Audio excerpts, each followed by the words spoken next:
Today I'm making a quick video showing you how to replace the rear springs on a Mk6 Volkswagen. This is a GTI. It'll be the same procedure on a lot of the Jettas. Any Mk6 or Mk5 that has the independent rear suspension.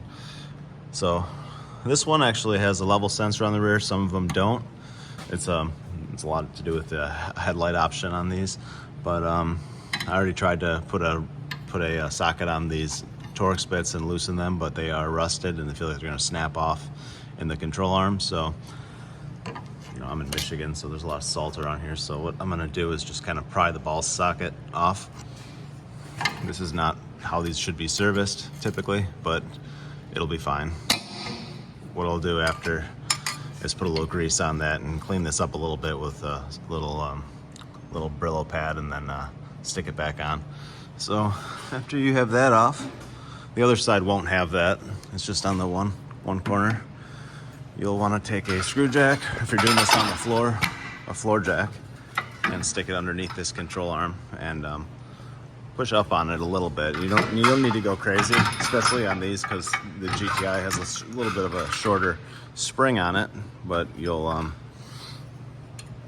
just take a little bit of the load off the spring like this, and yeah, that should be enough.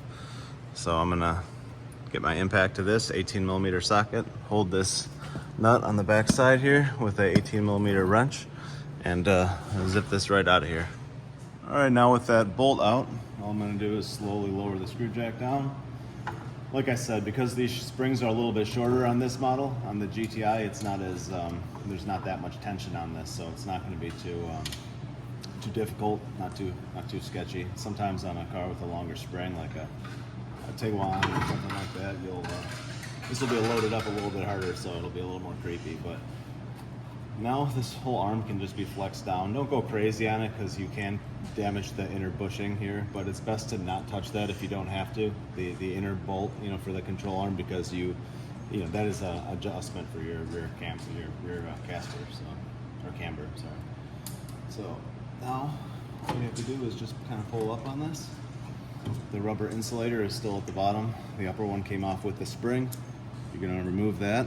And what I like to do is, if I'm going to be reusing these, is to just look at the impression and kind of line up the impression on the new spring. And then at the bottom, do the same thing. The bottom actually has a real stop. It's not just an impression, it actually has a stop. So you want to physically rotate the spring until it lands in the on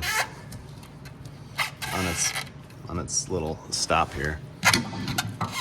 Let me see. Yeah, there it is. Sorry, couldn't show you very well.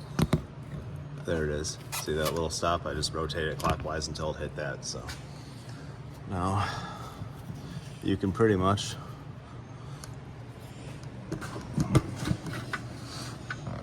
sorry about my fancy camera work here. 1 second. You can pretty much just take this whole thing and stick it back in there, and then get your screw jack underneath it, and bring it up a little bit. Sometimes this bolt hole doesn't line up perfect, just the way everything's positioned. So you can use a punch or a screwdriver or whatever to kind of hold it in position through the backside while you're putting the screw in through the other way.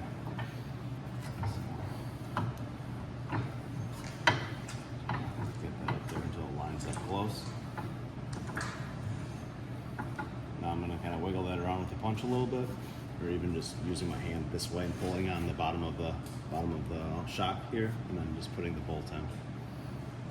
All right, so now with this bolt in place, the bolt is not tightened. What you want to do is you want to put your floor jack here, or a screw jack, or the wheel on the car, and lower it down. Whatever the case, you want to get it at ride height before you tighten this bolt. So make sure the car is at ride height. Otherwise, you will damage the bushings on both ends, because it'll be twisted when you go to lower the car down.